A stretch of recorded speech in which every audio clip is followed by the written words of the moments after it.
Moe Singleton.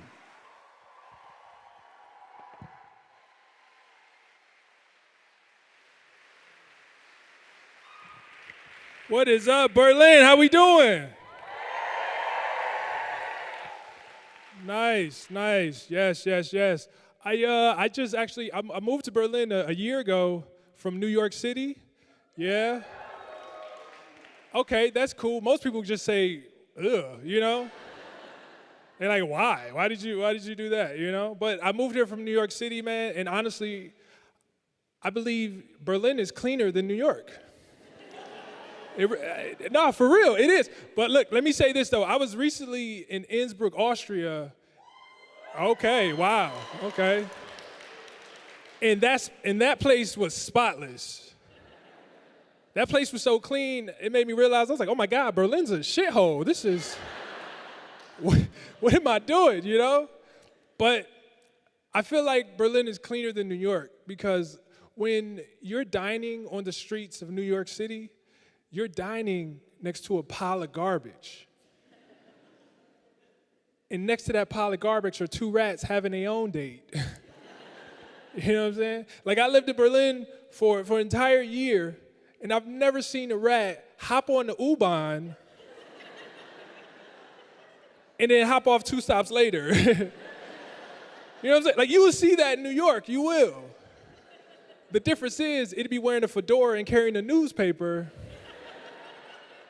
talking about he's the rat of Wall Street, It's crazy, man. Here's how I knew Berlin was cleaner than New York. This is how I knew it was. I was on the tram, right? I was eating chips, and I dropped one. And I contemplated a 5-second rule. You know what I'm saying?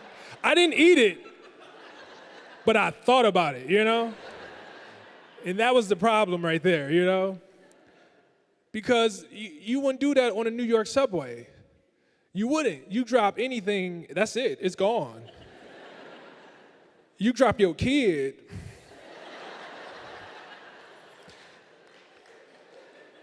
You're like, hey, I love you, but you belong to the subway now. It's crazy, man. My first time visiting Berlin, I developed PTSD. Yeah, I did, because I thought I was safe on the sidewalk. But turns out it's a bike lane.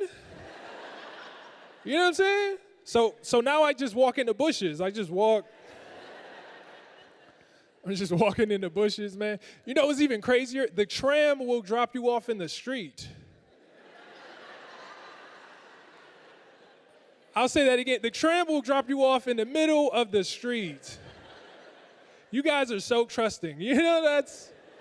I'm like, what a strange way to promote free healthcare,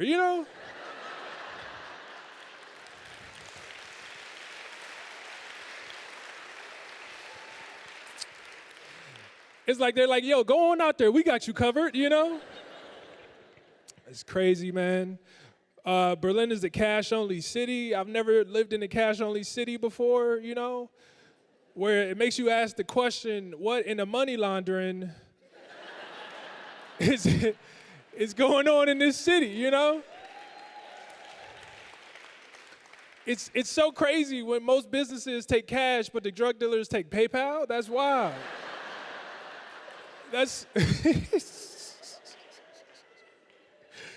Dude, that's it. I don't know, man. That's insane, man. That's insane to me.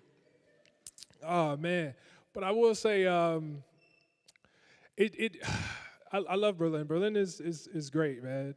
It's something that took some time getting used to. I would say is that I learned that Germans love bees. Yeah, they love the wasp, whatever you want to call it. They love it. You know what I'm saying? Cause like I noticed this, like in the summertime, you go into a bakery. I mean a bakery,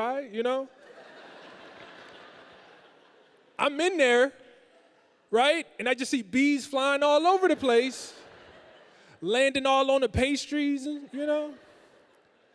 I'm thinking it's a display. I'm like, oh, that ain't real, I get up there, and I'm like, Entschuldigung, do you have any pastries without bees?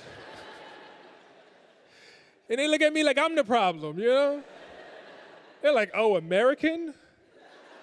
I'm like, that's unsanitary. That's what that is, you know? I find bees fascinating. I find bees fascinating because the thing is, like, after a bee stings you, it dies, right? And I was just thinking, I'm like, do you think bees know that? I don't think they do, because if they did, they would be more Gandhi than Malcolm X. You know what I'm saying? Sting you by any means is crazy, you know? Like, that's insane to me. Like, imagine, right, you get into a fight, you have to defend yourself, you know, right? You go to swing, you connect, and you die. That's wild. You know? That's, like, I just imagine a bee trying to protect itself, goes to sting someone, and just wake up and see white. And the bee's like, where am I? And the voice is like, you're in heaven, bee. Here's your 72 flowers.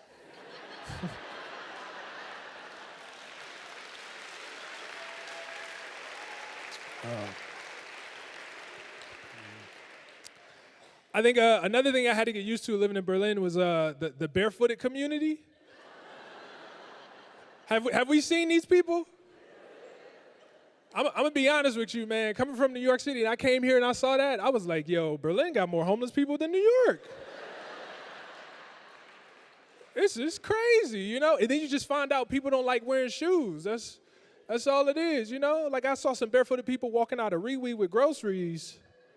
You know what I'm saying? I know I said Riwi, all right? I know it's Reve. Okay, but I'm American, you know what I'm saying? I see R-E-W-E as Riwi, okay?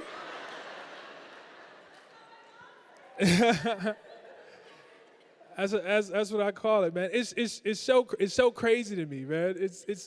And like anytime I see these people, I take photos.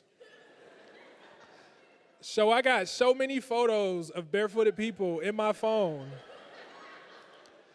that my phone has created an album.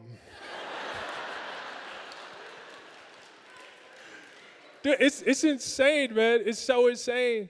Like I was checking out a DM, right? And there was this barefooted dude sitting on a bench on his phone drinking a coffee, like he's in a coffee shop, you know?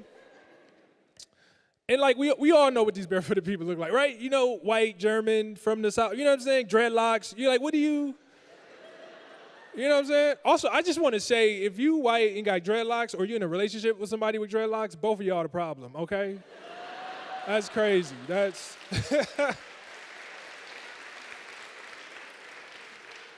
But this man is sitting on a bench on his phone, no shoes on, drinking a coffee. And I'm just curious. I'm like, I wonder what he's doing on his phone, right? So I walked past, and when I looked, he was on Tinder. And I wanted to be like, hey, man, you on the wrong dating app. You should be on Feet Meet or something, you know? It's so crazy. And people always ask me, like, why do you take photos of these people? And I'm like, because no one in the States would ever believe me, you know? Like, on every business in the States, there's signs that say no shoes, no shirt, no service, and very small at the bottom, unless you got a gun. You know what I'm saying? And you get full service, you know? It's so crazy, man. And then I feel like some people get tight when I talk about the barefooted community, you know? And it's just like, they're not homeless, you know? They have jobs. They got health care. They even drive cars. They just choose not to wear shoes, you know? All right, look, close your eyes, all right? I want everyone to close their eyes. Imagine you friends with a barefooted person. And you invite them over. What do you do? Tell them to take their feet off at the door? You know what I'm saying?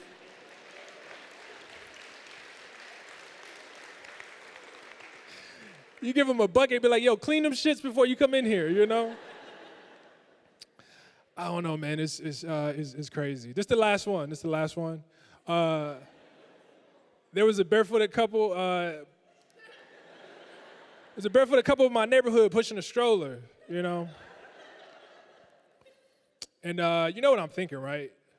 I'm like, I wonder if the baby's barefooted. You know, so I'm just waiting, I'm watching, and they walk past me, and when I looked in the stroller, it was a dog.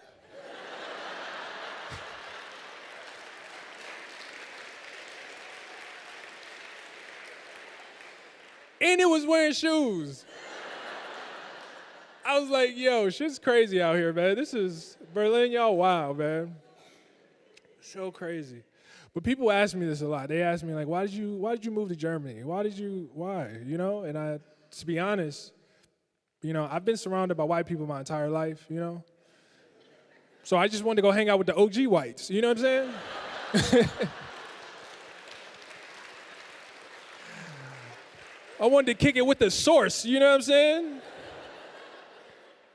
Oh, man, so crazy. Oh, man. All right, so I got to be honest about something. That OG white joke, I didn't write that by myself. My lady actually wrote that joke. So anytime I perform it, I got to give her credit. So.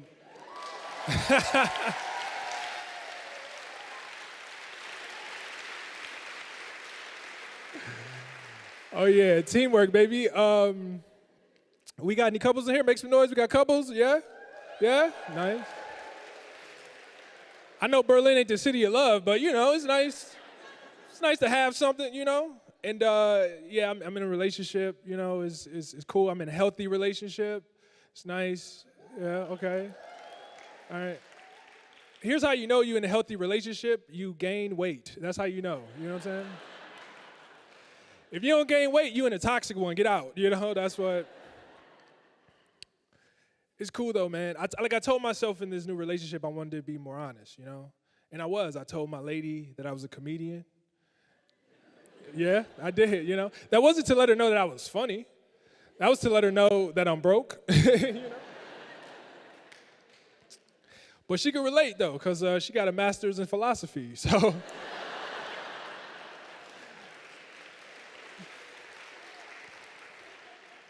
So it's cool. We both take turns looking in the mirror, asking ourselves which one is really the clown.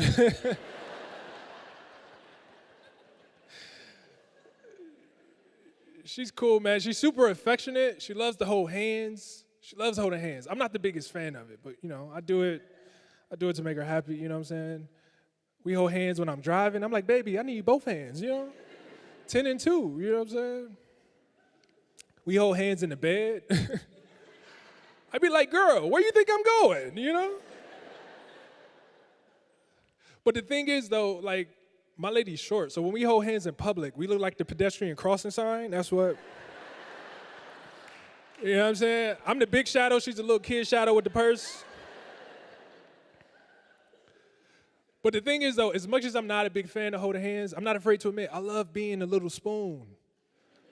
I do. Where my fellas at? Little spoons in here? We got some little spoons? Yeah. Hell yeah. It's nice being held by a woman from the back. It's nice, you know? And like I said, my lady's short, so imagine a teaspoon and a spatula. That's what we look like. I'm just curled up, little fetal position, you know? And then when I stretch my legs, she turned into a human backpack. She's my little human. Like, where we going, baby, you know? Yeah, man, she goes to work during the day, and I feel like a stay-at-home dad, minus the dad part. I'm just at home, you know? And then I feel like a dog, because when she come home from work, I hear the keys out the door, I'm standing there, I'm excited. My dick's wagging, you know what I'm saying? I hump her to the bedroom like, how was your day? How was your day? And then she take me for a walk.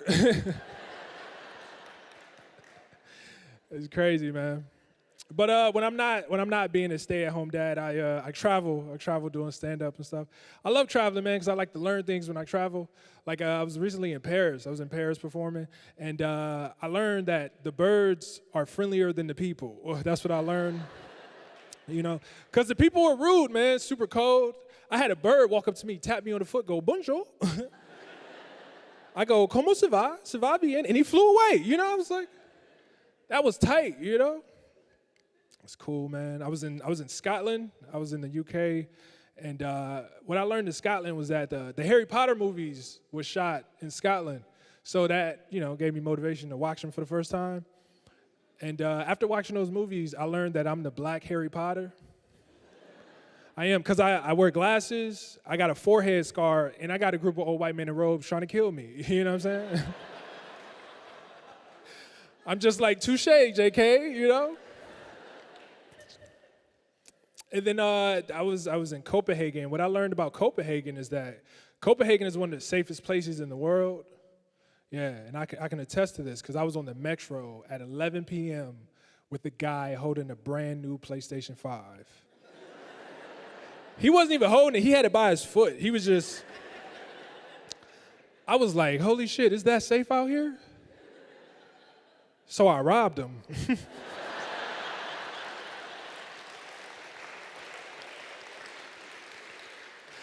I was like, it ain't safe when I'm in town for the next 24 hours. It's cool, man. Speaking of safe, man, I like coming from the States and then living here, man. It's just like I feel so safe here. You know, I feel really safe. My anxiety's super low, you know, and that's one of the reasons why I wanted to live here. And I haven't had any racist experience, I would say, since I've been living here, you know. But there was this one time I want to share with you guys that made me feel some type of way. And I was in Media Mart. You guys know Media Mart? If you don't know, it's an electronics store, right? So I was in Media Mart, and I walked through the music section, and where I was expecting to see the genre that says hip-hop and rap, it just said black music. But next to that was jazz and blues.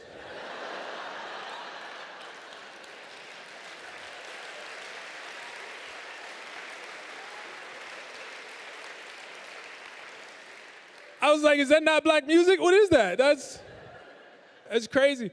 And there was 3 artists in this black music category that stood out to me the most. And the first one were the Beastie Boys. Yes. If you don't believe me, I have a photo of this too. And number 2 was Eminem. And I was like, Germany, I don't think you know black people. This is crazy, man. But the third one was the one that really bothered me the most. And that was the Black Eyed Peas. Because I just felt like they was only in that category because I had the word black in the title, you know? To be honest with you, black people don't listen to Black Eyed Peas. We don't. If you ever heard a black person say to another black person, hey, cut them Black Eyed Peas on, they're cooking in the kitchen. You know what I'm saying? That's exactly what they doing, man. It's crazy. But I do want to share my first real racist experience that I had since living in Europe. I was in Athens, Greece. And me and my lady, we were going to catch a cab. And so we had to cross the street to catch it. So the cab was coming in like 3 minutes. So we walking across the street, and then it's hot and it's sunny. So we trying to find some shade. So we find some shade in this little like city park. And as we're walking into this park, there's a police checkpoint. And they stopped me. Yeah, they stopped me, and I was confused because I was like, what? You know what I'm saying? Like, they asked me for my ID. They didn't ask her for her ID. They just asked me, which was so crazy because I was like, bro, first of all, I'm American, and I'm a tourist. You know what I'm saying? Like, I look like a tourist. I got sunblock on my nose. I'm wearing a T-shirt that say where the beach is at. And I'm carrying a beach ball. You know what I'm saying? Like, I'm a tourist, like I'm not illegal, whatever, you know? And then, so while this is happening, this dude is like looking at my ID. There's this guy across the street, he saw everything. I'm gonna call him the Greek ally. So he hops off his scooter. He walks over and gets into the cop's face. He starts yelling at the cop. They're all speaking Greek and stuff. And I'm like, dude, I appreciate what this man doing. And so he's getting aggressive with the cop. He starts bumping the cop, and the cop starts to laugh. And I don't know if you know what happens when a cop laughs, but ain't nothing good happening after that, you know? And I was just like, look, man, I appreciate what he doing, but if they start beating his ass, I can't help him. My cab come in 1 minute, you know what I'm saying? You know? So when this happened, I had this idea for a business app, for an app, right? Anytime a black or brown person is getting harassed by the police to the point that they might get beaten, you open up this app and you can find the nearest white ally. You know what I'm saying? You click on them.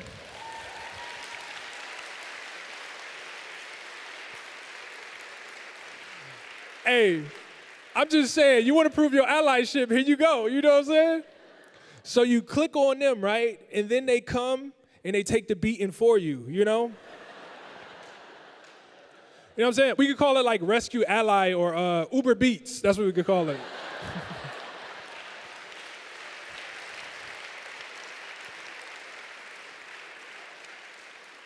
But I will say this, though. I will say this.